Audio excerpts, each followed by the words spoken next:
¿Qué tal? Muy buen día, tarde, noche, a la hora que nos estés escuchando. Vamos a hablar el día de hoy sobre este tema tan interesante que es aprender de los errores. El objetivo, por lo tanto, de esta lección es que tú puedas conocer cómo la cultura del error se utiliza estratégicamente para aprender. Y no utilizo la palabra estratégicamente de manera así nada más por usarla. Sucede que hay empresas que tienen conciencia que el error es la puerta de entrada para el aprendizaje, pero no lo utilizan correctamente. Y entonces han diseñado ciertas prácticas dentro de la organización que, lejos de ayudar, realmente promueven que haya hasta más errores y no les permita avanzar. Empecemos hablando un poquito del contexto. Hace ya 10 años apareció un artículo bastante interesante de un grupo pues vamos a decir, investigadores, no necesariamente académicos, sino que les interesan los temas empresariales, que se llaman Dwarfs and Giants. El artículo apareció originalmente en una publicación alemana me parece, del Harvard Business Manager, que es lo que están viendo en el logo de arriba, y que ustedes pueden encontrar la lectura en el Brightspace. Ahí se las he colocado y les pido que la lean, por favor. Les he puesto dos lecturas, una, la original de 2016 y otra que es posterior, que es como una revisión. En esa primera lectura vemos este mapa que, digamos, trae lo que ellos llaman el Nowland, la tierra del hoy. Pensemos que de nuevo esto es hace 10 años. Y luego lo que ellos llaman el Nextland. Y en el Nowland, ustedes no sé si lo alcanzan a percibir, pero si no, al entrar ya directamente a las lecturas van a poder hacer el zoom necesario. Van a encontrar las tendencias que fueron boga, digamos, la mitad del siglo pasado y que muchas de ellas persisten en varias empresas hasta el día de hoy. O sea, ahí podemos ver el Lean Thinking Peninsula, o sea, la península del pensamiento esbelto, ¿no? Si conocen el Lean Manufacturing, a eso se refiere. Ahí vemos a Nonaka y Takeuchi, por ejemplo, como autores destacados. Vemos también el plan y control, viene obviamente en alemán, ¿no? Esta ilustración. Vemos el Fordismo, vemos la jerarquía. En la lectura, en la segunda lectura que les pongo, se reinterpreta y se expande este mapa. Ya se pone en inglés además. Entonces este aquí ya está un poquito más claro, ¿no? Entonces volvemos a ver el Nowland, la tierra de Eloy de aquel entonces, donde vemos a Drucker, Hamel, Weick, o sea, varios autores, pero vemos tendencias, insisto, ¿no? De la burocracia, la predicción y el control, el manejo, la gestión del conocimiento, el toyotismo, por ahí debe estar el Fordismo también. Eh, Ahí vemos a Google, Apple, SAP, Springer, eficiencia, jerarquía, o sea, las tendencias que fueron las dominantes, insisto, de finales del siglo pasado a inicios de este. Pero luego estamos viendo el Nextland, o sea, lo que viene más adelante, y muchas de estas empresas empezaron incluso en el siglo pasado. Les puedo dar ejemplos.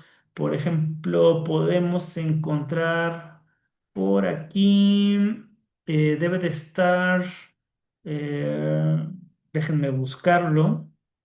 Esta Patagonia, Semco, Buurtzorg, eh, Gore, pero estoy yo buscando a Morningstar. Tal vez alguien de ustedes ya lo haya visto antes que yo, pero bueno, Morningstar es un caso de una empresa que conozco, que conocí a quien fuera el CFO en su momento, que es Douglas Kirkpatrick. Por ahí tengo un libro, aquí está, justamente, Morningstar. Ellos son de los ochentas, por ejemplo, de las empresas más antiguas, vamos a decirle, dentro del mundo de la autogestión. Entonces, todas estas aquí son nuevas tendencias que hay en el management, ¿de acuerdo? La razón por la cual yo les comparto este mapa es para que empiecen a ver que hay diferencias de tendencias de gestión y aunque van a haber algunas empresas que se repiten, por ejemplo, aquí está Google, que la teníamos acá también, o tenemos a Apple, que también estaba acá, o Toyota, ¿no? Que también se repite de estar aquí abajo, se repite arriba. eh, Aquí está, por ejemplo. Lo que hace que ahora estén en la tierra siguiente, ¿no? O la tierra del mañana, que ya ese mañana es cada vez más hoy, eh, entre varias cosas, pero una tiene que ver con la gestión del error. O sea, cómo nos preparamos, cómo gestionamos, cómo reaccionamos, cómo controlamos y cómo sobre todo aprendemos de los errores. La forma de hacerlo te presenta mucho las nuevas tendencias que hay en empresas contra viejas tendencias. ¿Qué es lo que quiero decir en términos muy sencillos? El error es algo muy penado, muy prohibido, muy estigmatizado y por lo tanto algo de lo cual alejarse, algo incluso de lo cual esconder o mentir, o de ahí viene el famoso cumplimiento de cumplo pero miento, ¿no? Que es hago como si realmente lo hiciera, pero en el fondo no estoy atendiendo lo que se me pide. Y esto viene en las viejas tendencias porque como era tan castigado el error y se buscaba de nuevo el cero errores, el just in time, la perfección, se volvió un enemigo y se volvió un lastre el error. Todas las equivocaciones se ligaban a todos los adjetivos pues menos deseados, ¿no? Si una persona, digamos, un gran directivo admite un error públicamente ante los demás, pues básicamente es como decir, no merezco estar en el puesto, ¿no? Tenemos algunos casos de experiencias de empresas japonesas donde si los directores cometían un error, se disculpaban con toda la empresa y renunciaban, o sea, era una carga muy fuerte. Y la cosa es que como seres humanos nos equivocamos. El error, aunque podemos hacer mucho con él, la verdad es que no lo podemos evitar. Entonces, las nuevas tendencias de las empresas, lo que tratan de profesar o tratan de instituir es que aceptemos el error como parte de nuestra naturaleza humana. No es que lo vayamos a desear, mucho menos que lo queramos provocar, digamos así como provocamos el éxito, ¿no? No está en la misma jerarquía de prioridades, o sea, sigue siendo un indeseable el error, pero también es un inevitable. Entonces, ¿qué hacer cuando nos equivocamos y cómo reaccionar puede marcar la diferencia? Entonces, aquí, para yo no extenderme mucho, les voy a pedir que hagan la lectura para que entiendan qué es el self-management y qué tiene que ver con esto del error. Pero nosotros nos vamos a centrar en este tema porque el self-management, y yo les decía que el error es una de las características, pero hay otras características que tienen que ver con el Nextland. Y esto les va a servir de cultura general. Obviamente es el tipo de cosas que queremos a nivel maestría, que ustedes cada vez tengan más vocabulario, más conocimiento. Pero para esta lección nos vamos a centrar en el manejo del error, ¿de acuerdo? Entonces yo me voy a centrar en las siguientes láminas en ello. A ver, hablemos sobre aprendizaje, ¿no? Entonces, el aprendizaje es hoy uno de los activos más necesarios o más deseados en una empresa. Es decir, una empresa que aprende es una empresa exitosa. Un equipo que aprende, un colaborador que aprende continuamente, son ágiles, ¿no? Son resilientes, son antifrágiles. Todas estas son palabras muy del Nextland, ¿no? Y entonces el aprendizaje es algo que es completamente deseado. Organizaciones que aprenden, seguramente han escuchado ese concepto, pero ¿qué significa? Yo les pongo ahí esta letra como de la actualización, porque si ustedes lo piensan, digamos, nuestros dispositivos electrónicos, como este celular que sujeto, o más bien smartphone sería la manera correcta de llamarlo, un teléfono inteligente, pues lo que lo hace inteligente es que justamente se actualiza constantemente para poder digamos, funcionar mejor ante los retos nuevos que se van presentando. Y si lo piensan ustedes, cualquier actualización de uno de estos aparatos básicamente se centra en tres aspectos. Uno es el corregir errores. Dos, el incluir novedades. eh, y tres, cambiar la experiencia de usuario, ¿no? De look and feel. Entonces, digamos, esto de look and feel es dar nuevos colores, nueva letra más grande, nuevo acomodo, pero esto es con la finalidad no solo de dar frescura, sino que se utilice de mejor manera, ¿no? A veces hay hasta cambios importantes del logotipo, se quitan secciones, se suman otras, ¿no? Cuando hablamos de incluir nuevas aplicaciones o nuevas funcionalidades, nuevamente es para ponernos al tanto con el avance de la tecnología. Pensemos que, por ejemplo, ya cualquier teléfono tiene incluida inteligencia artificial. Prácticamente cualquier teléfono ya tiene el borrador mágico, ¿no? Que era algo exclusivo de modelos superiores, digamos.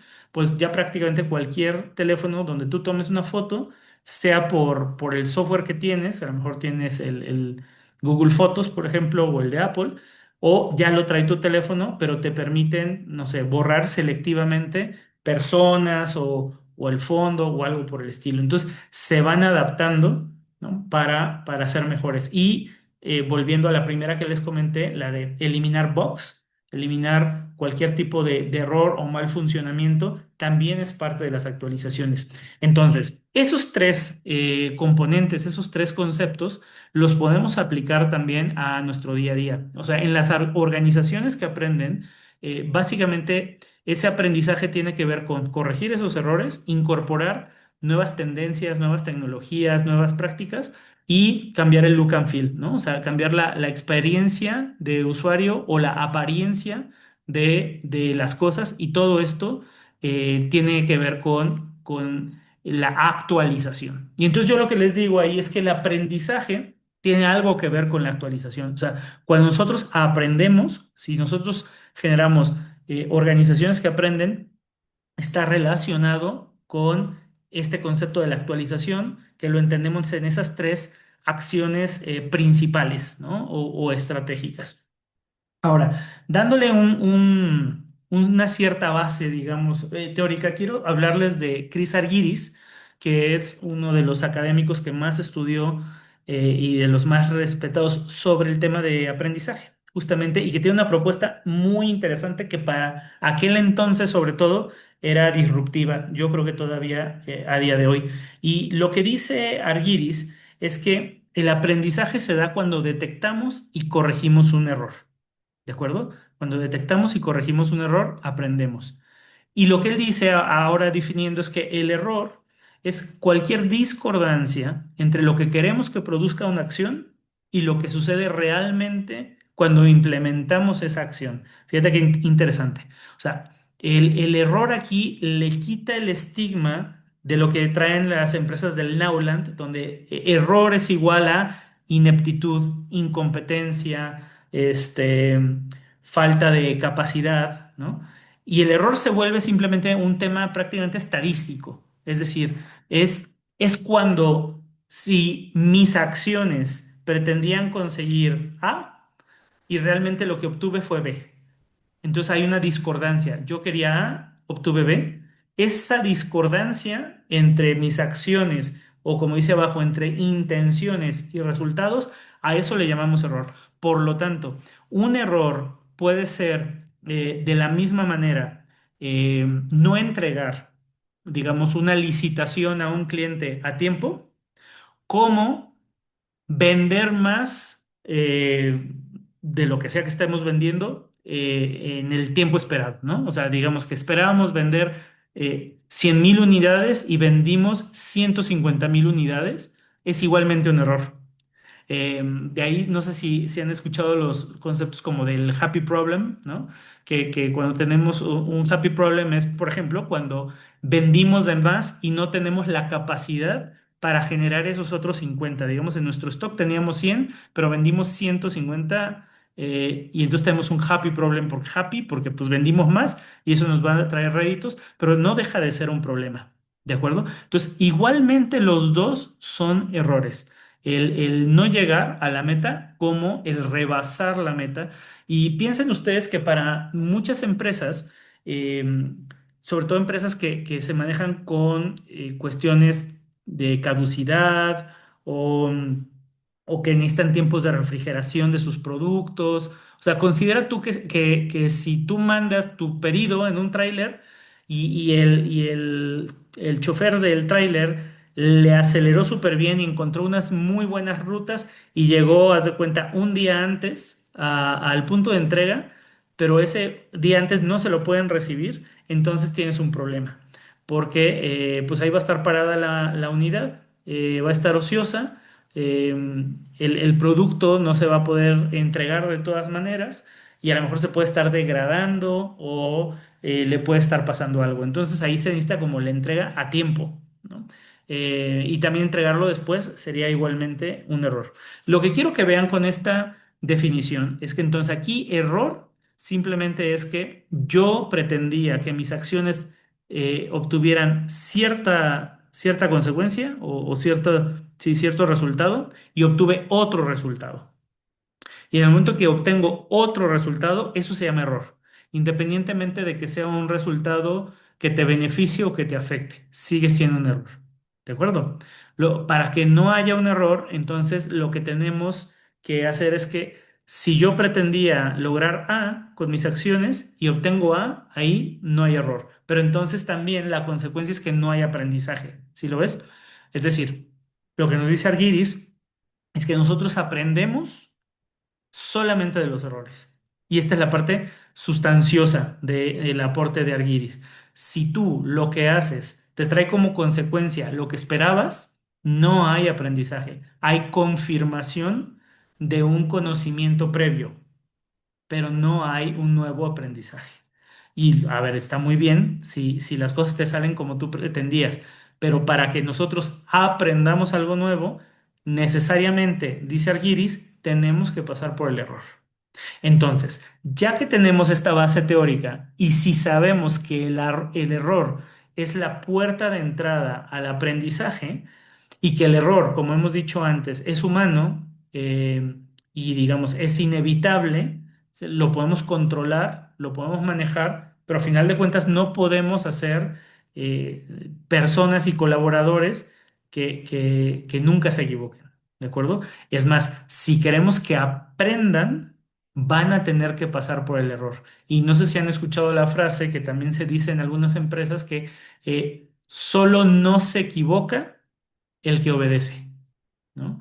¿Y qué quiere decir esto? Que para no equivocarte tú, tienes que no tomar iniciativas, o sea, solo seguir instrucciones. Y si tú sigues la instrucción y no salió bien, tú le puedes echar la culpa a quien te dio la instrucción. Entonces, no se equivoca el que obedece. Y esta es una mala tendencia que existe en muchas empresas porque obviamente esa forma de pensar no promueve la autonomía, no promueve la creatividad, no promueve la actualización y por lo tanto el aprendizaje, que son necesarios todos estos componentes en el Nextland, ¿no? En las nuevas tendencias de las empresas que además van pero tan rápido.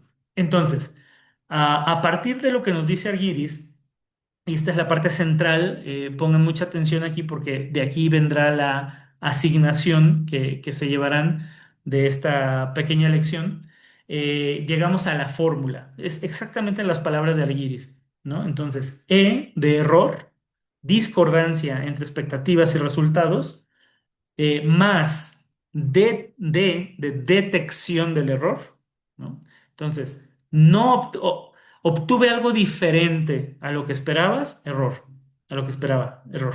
Ahora, detección. Encontré qué hice o qué provocó que en vez de obtener A, obtuviera B. Y entonces tengo ya una detección del error, ¿de acuerdo? ¿Qué pasa? Este paso es súper necesario y aquí voy a ahondar un cierto tiempo, porque hay gente que se equivoca una y otra vez. Hay organizaciones que se equivocan, equipos que se equivocan, es decir, pretendían obtener tal cosa, obtuvieron otra, consistentemente, una y otra vez, pero si no hacen el ejercicio de detección, o sea, de empezar a generar hipótesis de qué estamos haciendo nosotros para no obtener el resultado, o cuáles son las variables a controlar en las acciones que estamos haciendo para obtener resultados diferentes, entonces van a estar en un ciclo constante de ejecuto, me equivoco, ejecuto, me equivoco, ejecuto, me equivoco, y de ahí no van a salir. ¿Sale? No sé si se acuerdan de una canción, ¿no? Creo que de Alicia Villarreal que decía, tropecé de nuevo y con la misma piedra. Hagan de cuenta que es eso, es como, es el error, tropecé, ¿no? Pero además es con la misma piedra, o sea, es como una y otra vez, ¿no? Y no entiendo por qué, no entiendo por qué me equivoco, pero me pasa, me pasa. Entonces, lo primero es que tengo que detectar que me estoy equivocando. Tengo que detectar que hay algo que estoy yo recibiendo que no se corresponde con mis expectativas. Si no hago esa identificación, o sea, si no puedo ver que me estoy equivocando, voy a estar en ese continuo. Y fíjense que hay muchas empresas que continuamente están en el error sin saber que están en el error. ¿Ok? Entonces, la E es ya cobré conciencia de que me estoy equivocando, de que hay un error aquí. ¿Va? Ese sería el paso número uno. Hay una discordancia de expectativas y resultados. Ya. Paso uno. No, no detectado, sino está concientizado que hay un error, reconocido que hay un error aquí, en el equipo, en la persona, en lo que sea. Ahora, paso dos, detección. Detección es qué estoy haciendo yo, qué estamos haciendo como equipo para obtener esto y no lo otro que queríamos. Y aquí es muy importante ver lo que está en nuestro control. Claro que podemos estudiar las cuestiones que son externas, pero si no tenemos influencia sobre lo externo, siempre tenemos que volver a lo interno para poder controlar el resultado. Porque si haces lo que siempre has hecho, vas a obtener lo que siempre has obtenido. ¿Están de acuerdo? Entonces, siempre es volver hacia cuáles son las acciones que estamos generando nosotros para, o que nos están haciendo no llegar al resultado. Entonces, este es un proceso de análisis importante donde hay veces que queda muy claro dónde estuvo el error, ¿no? Y qué es lo que estamos haciendo mal, pero hay otras veces que lo único que se puede hacer son generar hipótesis. A ver, yo creo que nos estamos equivocando aquí. Y otro va a decir, pues yo creo que nos estamos equivocando acá. Y yo creo que nos estamos. Entonces, la única manera, y ahí vamos al paso 3, es la fase de la corrección. Y la fase de la corrección implica hacer las cosas de manera distinta. O sea, ya que entendiste las variables de lo que estás haciendo, es empezar a hacer cambios en las variables para ver cómo se afecta el resultado. ¿De acuerdo? Eh, y no es solo hacer las cosas distintas, es hacerlas distintas de tal forma, de tal suerte, que ahora sí te lleve al resultado que querías. Porque si solo lo haces distinto, pero sigues teniendo otro tipo de error, todavía no hay aprendizaje, ¿no? Es decir, ya conoces una nueva manera de cómo no hacerlo, pero todavía esa no es la manera. Y seguramente has escuchado esta historia, esta leyenda de Tomás Alva Edison, o por lo menos que se le atribuye a él, de que tuvo que aprender a hacer, y siempre varía la cantidad, si son 99 o 999, pero bombillas mal hechas, ¿no? Que no funcionaban antes de llegar a la manera correcta de sí hacer una bombilla, un foco, ¿no? Pero tuvo que aprender a hacer todas las otras que no funcionaban antes de llegar a la correcta. Pues hagan de cuenta que es lo mismo. Entonces, de nuevo, me equivoco, encuentro dónde está el error o cuáles son las variables que no estoy considerando, eh, y altero esas variables, las corrijo, ¿no? Y ya obtengo el resultado. Y cuando se cumple todo ese ciclo, E más D más C, entonces obtengo aprendizaje, ¿no? Ya aprendí. Pero es hasta la corrección, hasta la corrección. Entonces, yo les decía que hay empresas que no lo están haciendo bien. Empecemos por lo más básico. Muchas de las empresas del Nowland, primero, no te admiten el error. Nadie se equivoca en esas empresas. Siempre son otras variables o hay áreas de oportunidad, pero ni siquiera se atreven a decir nos equivocamos, ¿no? Eh, entonces, desde ahí no hay aceptación del error. Desde ahí estamos mal. Ahora, hay empresas que quieren ir al Nextland que ya te dicen, sí, admito que nos equivocamos en esto, pero se quedan en esa fase, solo en la admisión del error. Y les voy a platicar algún caso de una empresa donde así como se celebran los cumpleaños, se daba así como un reconocimiento a la persona que más había admitido que se equivocaba, ¿no? En el mes, ¿no? Entonces era otro tipo de reconocimiento que dan. Esta es la persona que más se equivocó, ¿no? Y entonces yo entiendo que lo que querían hacer con eso era desestigmatizar el error, o sea, como dar ese primer paso para que la gente admita me equivoqué. Que cuando ni siquiera tienes eso, pues estás lejísimos del aprendizaje, pero al menos hay que, cuando nos equivocamos, admitir que nos equivocamos, porque normalmente la gente le da muchas vueltas y pone muchas excusas eh, y entonces no se puede avanzar. Pero entonces, lo que estaba haciendo mal esta empresa es que se quedaban ahí, se quedaban en la desestigmatización del error.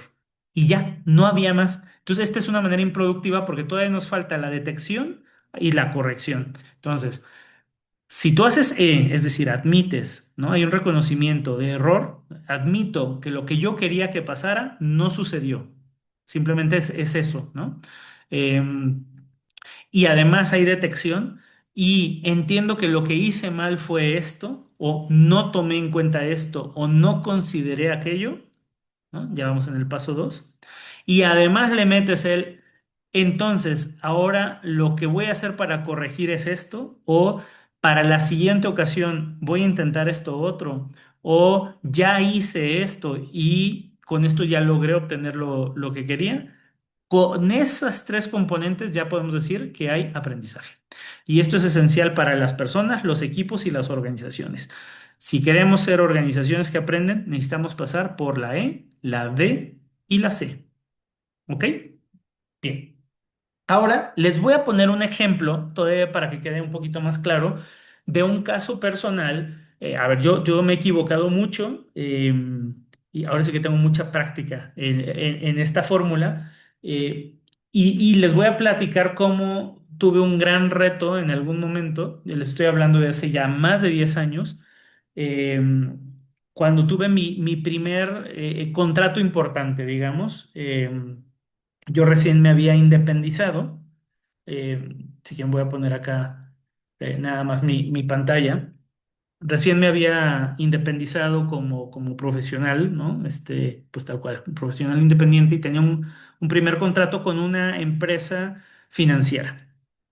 Yo ya había trabajado con ellos antes en un proceso de acompañamiento, de coaching, ¿de acuerdo? Y hubo cambios importantes, o sea, me lo había solicitado el jefe de área y tenía, digamos, una interacción no muy productiva con uno de sus reportes. Entonces me pidió el proceso de coaching para esta persona. Trabajamos con esta persona y mejoró la relación, mejoraron los resultados y entonces me dijo, oye, yo quiero lo que hayas hecho, quiero más. Y ahora me dio a todo el equipo. Y aquí eran alrededor de 9 personas en total. Entonces ya se imaginarán que pasé de 1 a 9 y yo estaba muy entusiasmado porque además les digo que esto me agarró en el proceso de yo independizarme. Entonces estaba realmente ilusionado con este proyecto, una buena empresa financiera con un buen tamaño de proyecto y además haciendo lo que a mí más me gustaba, ¿no? Que era coaching y yo traía muy bien la parte teórica, entonces me sentía muy, muy confiado. Además, pues traté de lucirme en el proceso, ¿no? De hacerlo todo muy bien, de manera muy pulcra, y así eché a andar el proyecto. Tuve una reunión con todo el equipo para explicarles la metodología, qué íbamos a hacer. Todo iba muy bien. Me acuerdo que hasta llevé mi impresora y todo mi equipo y como para instalarme en sus oficinas y firmar los contratos del proceso. O sea, la verdad es que estaba muy bien hecho el proceso. Pero eh, para medio proceso, digamos que algo empezó a fallar, ¿no? Dentro del servicio. Empecé a notar ausentismos, empecé a ausentar como, perdón, a notar como cierta apatía. Total que para el cierre del proceso, me acuerdo que yo ya estuve así nada más sentado en mi oficina en las citas, bueno, en mi oficina dentro de su empresa, ¿no? En un cubículo, y prácticamente ya la gente no llegaba, ¿no? Y o sea, a final de cuentas el proceso no salió tan bien. Mucha gente no lo culminó y además no hubo los avances que sí hubo en la experiencia pasada. Eh, no fue, digamos, un desenlace deseado, ¿de acuerdo? Conforme a lo que yo había proyectado, entonces mis expectativas es que lo que yo había logrado con esa persona con la que primero empecé, yo quería esto multiplicarlo con los 9. Y al final tuve lo contrario, es decir, ausentismos, reporte de que pues, no les había funcionado el proceso y no habían logrado cosas. Y pues yo me quedé muy preocupado, o sea, a final de cuentas la empresa pues es muy seria y todo, me lo pagaron, pero no se vio un impacto y por lo tanto una satisfacción, ¿no? Lo cual llevó a que no hubiera una recompra ni nada por el estilo. Entonces, a mí me impactó eso mucho, no solo emocionalmente, sino principalmente de manera intelectual, o sea, ¿qué había hecho mal? Porque yo repasé todos mis movimientos y yo dije, es que incluso lo hice mejor que la primera ocasión que me tocó trabajar ahí. Entonces, si yo lo hice mejor, no tendría por qué haber salido mal esto.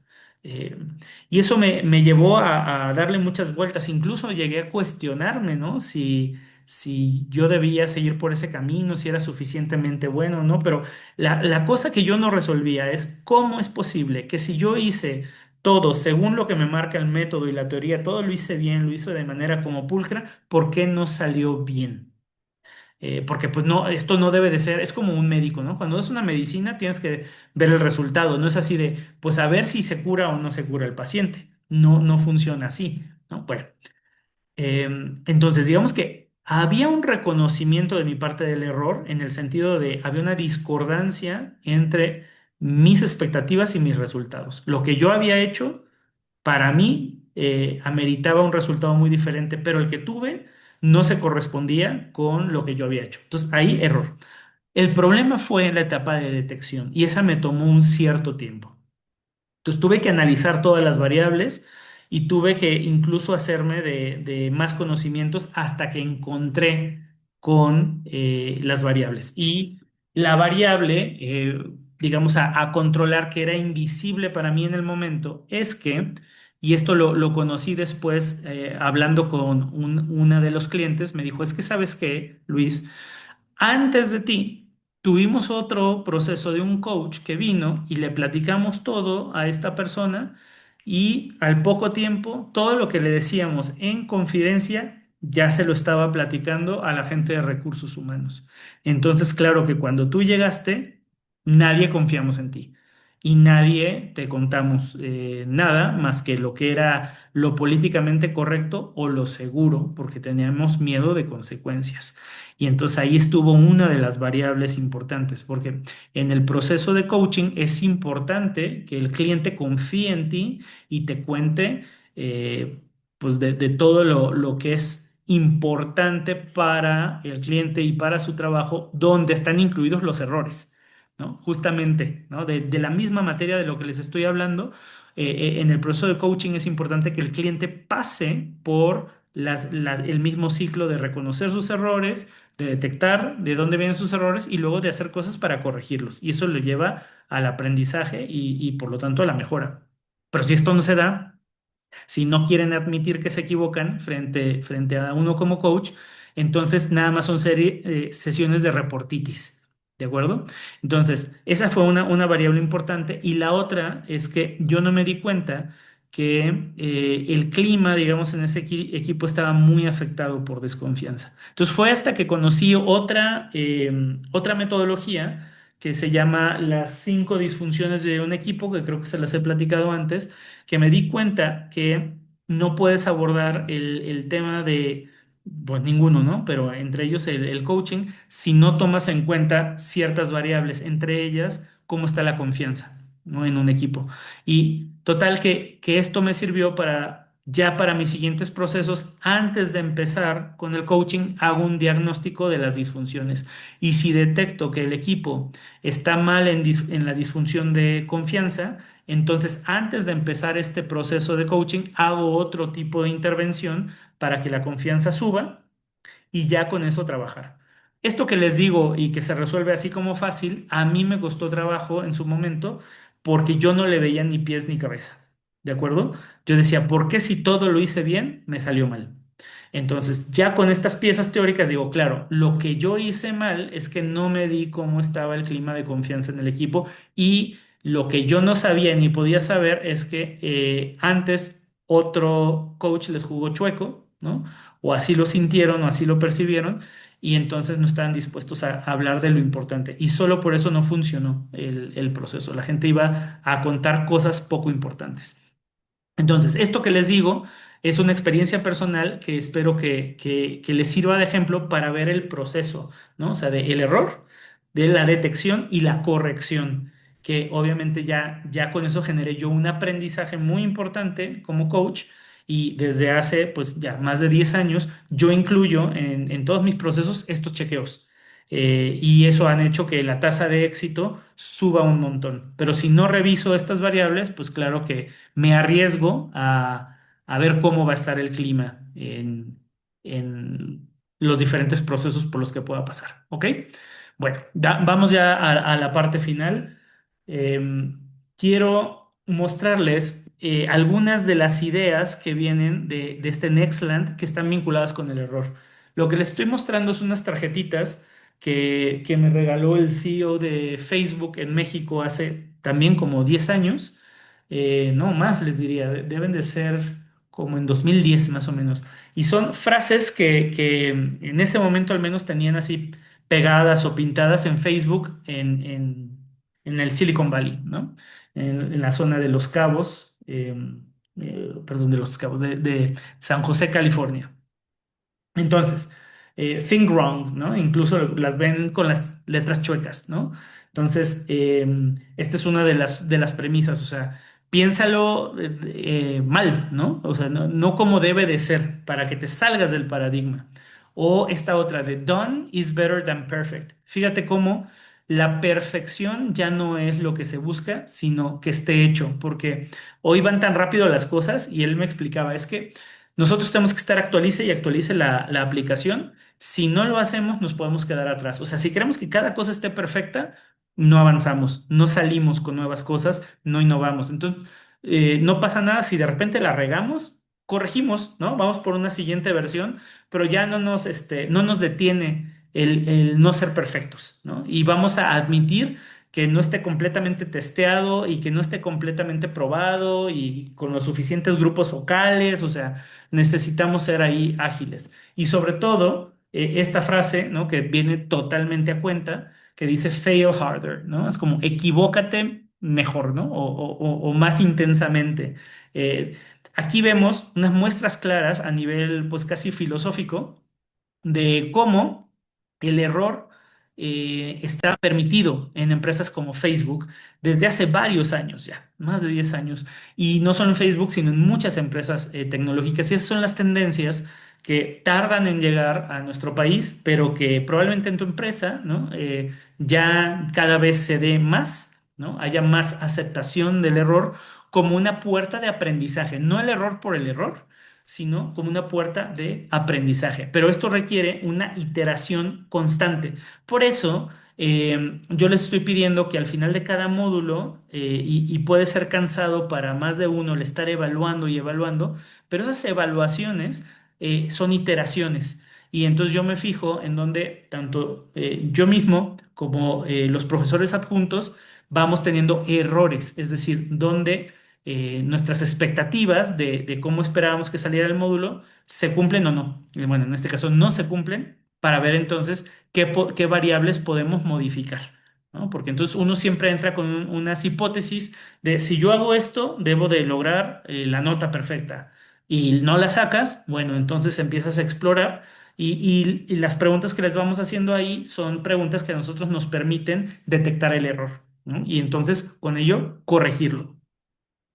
Ahora, para que vean que no nada más son las tarjetitas y mi experiencia personal, les voy a compartir este video, también lo van a tener en la plataforma si lo quieren ver de manera más detenida, de el primer lanzamiento que se hizo de SpaceX, el primer lanzamiento exitoso, que fue cuando despegó el cohete y regresó. O sea, eso es piensen, es la primera vez, es el cambio de paradigma del viaje espacial que sucedió en este siglo.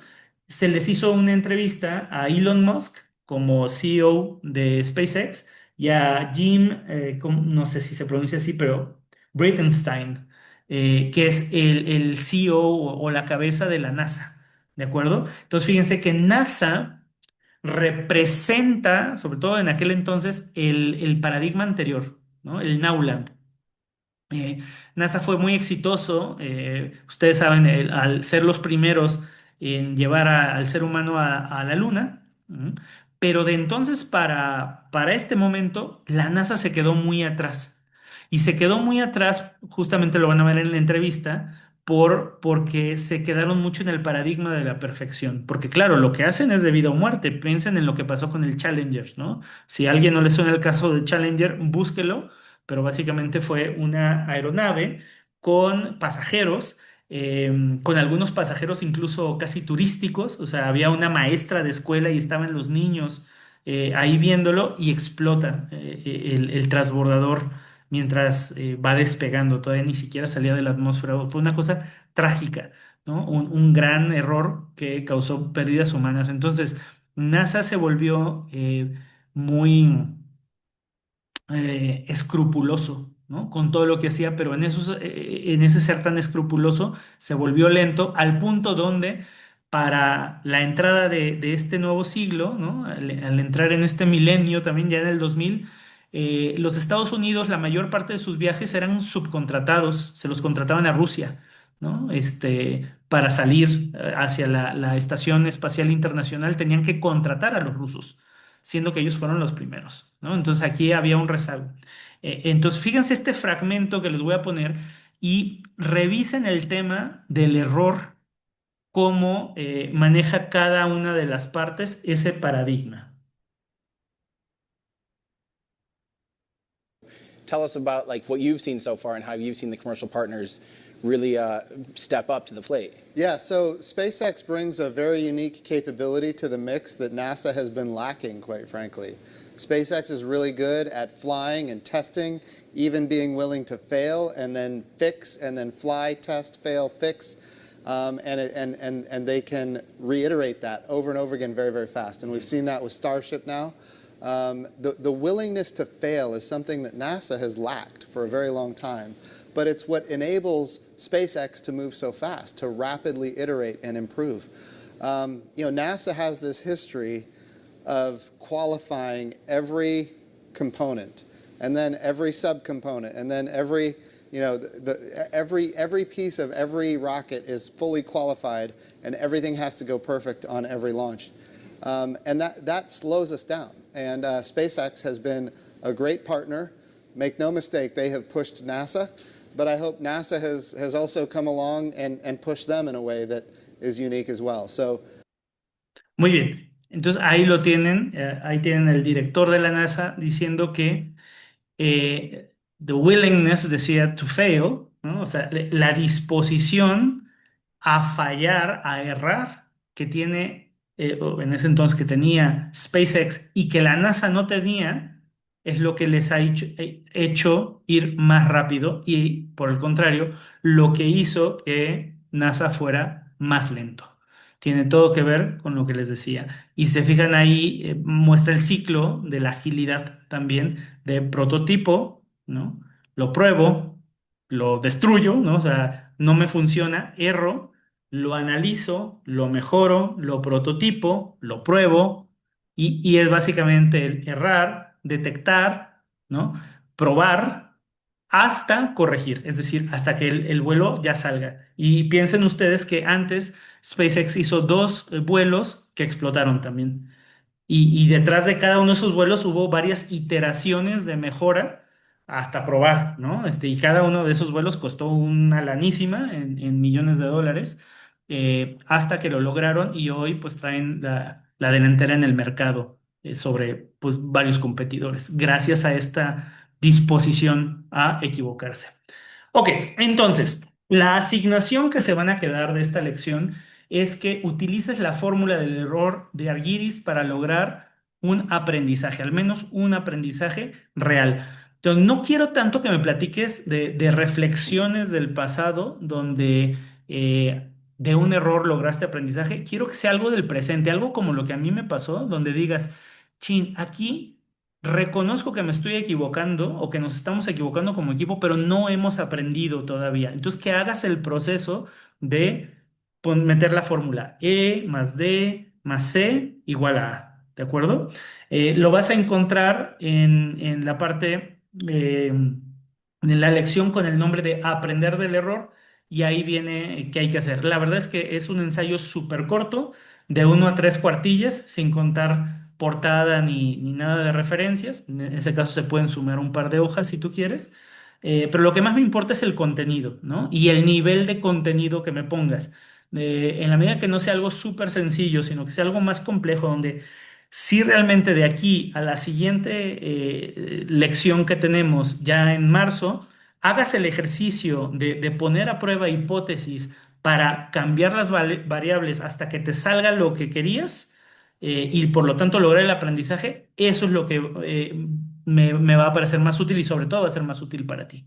¿De acuerdo? Entonces, entra por favor a la actividad para que puedas cargarla. Es una actividad en primera instancia individual, pero si se presta a que sea algo en equipo, o sea, es decir, un tema que tengan en común algunos de ustedes, lo pueden hacer también. Lo que me importa, de nuevo, es el contenido. Y con eso terminamos nuestra lección de hoy. Revisen los materiales, hay que leer, por favor, hacer las lecturas del Nowland y del Nextland, las dos. Vean la grabación, repitan la grabación para que vean con detalle lo que les digo, y sobre todo, llévalo a la práctica, ¿no? Utilízalo para aprender de algo donde en este momento estás atorado en el reconocimiento del error o incluso en la detección del error. Ok, gracias y hasta la siguiente.